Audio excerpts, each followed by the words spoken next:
Psalm 12, verses 1 to 4. Help, Lord, for the godly man ceaseth, for the faithful fail from among the children of men. They speak vanity every one with his neighbor. With flattering lips and with a double heart do they speak. The Lord shall cut off all flattering lips, and the tongue that speaketh proud things, who have said, with our tongue will we prevail. Our lips are our own. Who is Lord over us? Could there really be a secret war on mankind, affecting many realms, from a shadow government which is opposed to God and everything good? Could the ones doing this really have such a stronghold upon the mainstream media and the internet search engines that this war could mostly be waged out of the eye of the general public?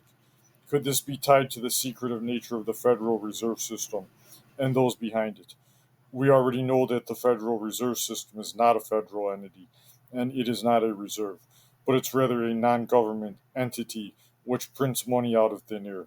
The American government, that is, the American taxpayer, must pay back to the system of banks behind the system with added interest. Could this also be tied to the recent pandemic, the lockdowns, the extreme pushing of the COVID vaccine, the untold billions this has generated for big pharmaceutical companies, and the assault on our First Amendment rights, which has happened in relation to these things? What about all of the pornography and the LGBTQ plus stuff and the transgender nonsense?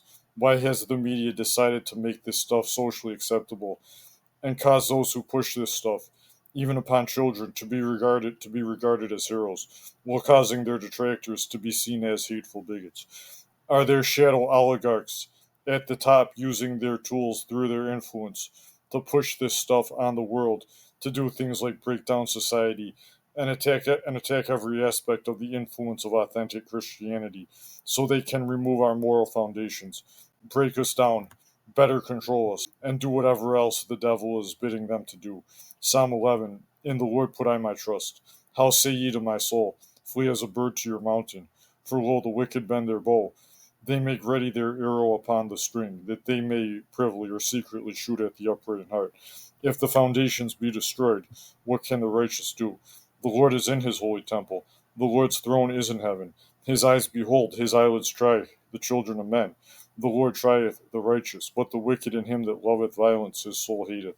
Upon the wicked he shall rain snares, fire and brimstone, and an horrible tempest. This shall be the portion of their cup. For the righteous Lord loveth righteousness. His countenance doth behold the upright. What about the open borders in the USA and how the media vilifies those who oppose open borders? What doesn't vilify those cities and states which flagrantly call themselves sanctuaries for illegal aliens? Why does the media make invasion and murder in Israel about as big a deal as anything can be, while acting like the mass invasion of America and the multitude of murders and other crimes done on American citizens by these invaders is not a big problem? It is evident that most Americans wish that there was a choice besides Democrat or Republican in the major political races. They know that voting for a third party, though, is throwing away one's vote. Voters are left to choose between a few selected candidates, handpicked by shadow figures wielding untold power behind the scenes. However, this does not make the American people innocent victims of the oligarchs who manipulate and oppress them. If the American people were steadfast in godly biblical values, the worst that these behind the scenes oligarchs pulling strings in the background could do would be to give us candidates who at least publicly promoted righteousness and enforced righteous policies. Sadly, that is not even close to being the case. Moreover, if the American people were not in a stupor following vain pursuits, then we would surely deal with the most obvious source of theft and unlawful control which has ever existed, that is right among us, the Federal Reserve System. You can be sure that the powers behind the scenes which select our politicians are closely linked with this system. It is logical that our politicians, with a few exceptions, are beholden to this system and would never ever reveal the source of theft, the unending debt, and ultimately the bondage which this system brings American citizens into. Moreover, you can be sure that the mainstream media is controlled by the same people. Why? Because our politicians and the mainstream media, if they were honest and courageous, would sound the alarm on what this system actually is, how it works, and at least as a first step, demand that it be audited by the federal government in an open way before the American people. Yet they don't. And no, the Federal Reserve System, which prints America's money out of thin air, is not controlled by the United States government. Why is that even an open secret? The fact that even that much is not even made a big deal of by the major politicians and the mainstream media is in itself proof of the scam and proof that the mainstream media and the major politicians are in on the scam. The injustice, the prevalence of unrighteousness, and the numerous bad policies which hurt the common American prove that corrupt leadership prevails in the American government. How else could a government be more concerned about aiding foreign nations in war and enabling illegal immigrants through the use of the tax dollars taken from its own citizens than actually caring for its own citizens? Do you think that these political charlatans actually care about the common man and woman? The following passage, which is directly talking about false Christian teachers, also applies to smooth talking politicians and also to bumbling politicians failing in their attempt to be smooth, yet still being applauded as if they are succeeding in their endeavor because those in their conformist group play along with their charade. 2 Peter 2:3. And through covetousness shall they with feigned words make merchandise of you, whose judgment now of a long time lingereth not, and their damnation slumbereth not. That ruling power which our politicians and the mainstream media are subservient to wants to destabilize society. Their interests reflect that goal. Both their goal and their interest are proven by what is common in the agendas and concepts which the major politicians and the mainstream media promote.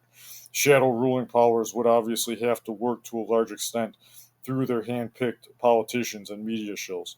Look at and consider what these push, or perhaps oppose in word, yet actually don't do anything significant against. They tend to be in such strong agreement. It all destabilizes society and or works towards the decrease of the population, gay marriage, trans transgenderism, especially when pushed upon children, open borders, immigrants not assimilating into American society and not learning English, the Islamization of the West, pandemic hype, experimental vaccines and the pressure upon the common person to get them, mandatory masks, except of course when the mask is used to cover one promoting anti-Semitism now. Yet when it comes to actual crime, the mask is fine for the criminal to wear. That is how the mainstream media treats it. Climate change hype and the imposed restrictions related to that which medium and small businesses can't afford to comply with. The promotion of constant racial tension, especially between blacks and whites. Demands for reparations, feminism, abortions, joining in foreign wars, not defending our own borders, which they obviously don't want done well in America. However, we need to defend Israel's borders. That is what the media and most of our politicians push or at least comply with.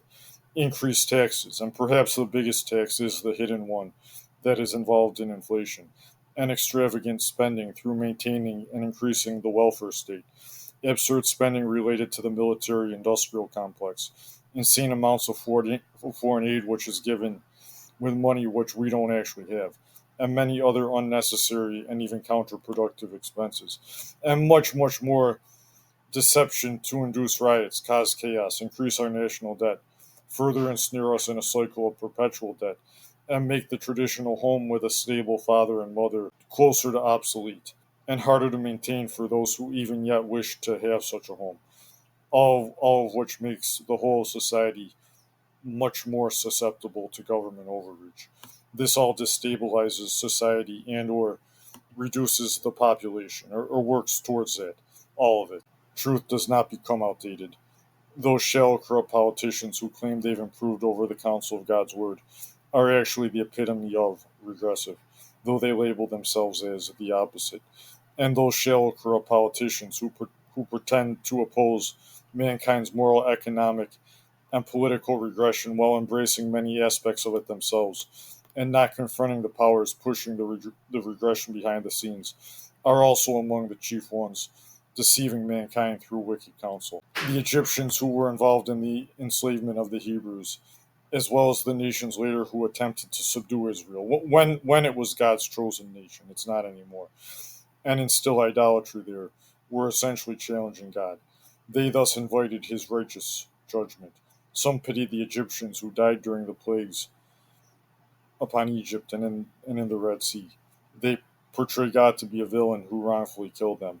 The real villains, though, were the Egyptians, and those who pity them reveal their own bad character and hint at what they'd be doing if they were put in the same circumstances. Now, God's worship is not centered on one concentrated people or on one nation, but is rather scattered among the nations in faithful Christian churches, though those are very rare.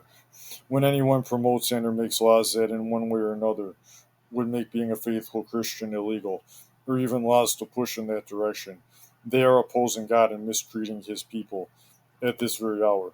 They have thus put themselves in the same category as the Egyptians when God plagued them and brought great death and destruction among them. Psalm 94. O God, to whom vengeance belongeth, O God, to whom vengeance belongeth, show thyself. Lift up thyself, thou judge of the earth. Render a reward to the proud. Lord, how long shall the wicked triumph? How long shall they utter and speak hard things? And all the workers of iniquity or lawlessness boast themselves. They break in pieces thy people, O Lord, and afflict thine heritage. They slay the widow and the stranger, and murder the fatherless. Yet they say, the Lord shall not see, neither shall the God of Jacob regard it. Understand ye, brutish among the people, and ye fools, when will ye be wise? He that planted the ear, shall he not hear? He that formed the eye, shall he not see? He that chastiseth the heathen, shall not he correct? He that teacheth man knowledge, shall not he know? The Lord knoweth the thoughts of man, that they are vanity. Blessed is the man whom thou chastenest, O Lord, and teachest him out of thy law, that thou mayest give him rest from the days of adversity, until the pit be digged for the wicked. For the Lord will not cast off his people, neither will he forsake his inheritance. But judgment shall return unto righteousness, and all the upright in heart shall follow it. Who will rise up for me against the evildoers, or who will stand up for me against the workers of iniquity? Unless the Lord had been my help, my soul had almost, that is, soon dwelt in silence. When I said, my foot slippeth, thy mercy, O Lord, held me up. And the multitude of my thoughts within me, thy comforts delight my soul. Shall the throne of iniquity have fellowship with thee, which frameth mischief by a law? They gather themselves together against the soul of the righteous, and condemn the innocent blood. But the Lord is my defense, and my God is the rock of my refuge. And he shall bring upon them their own iniquity, and shall cut them off in their own wickedness. Yes, the Lord our God shall cut them off.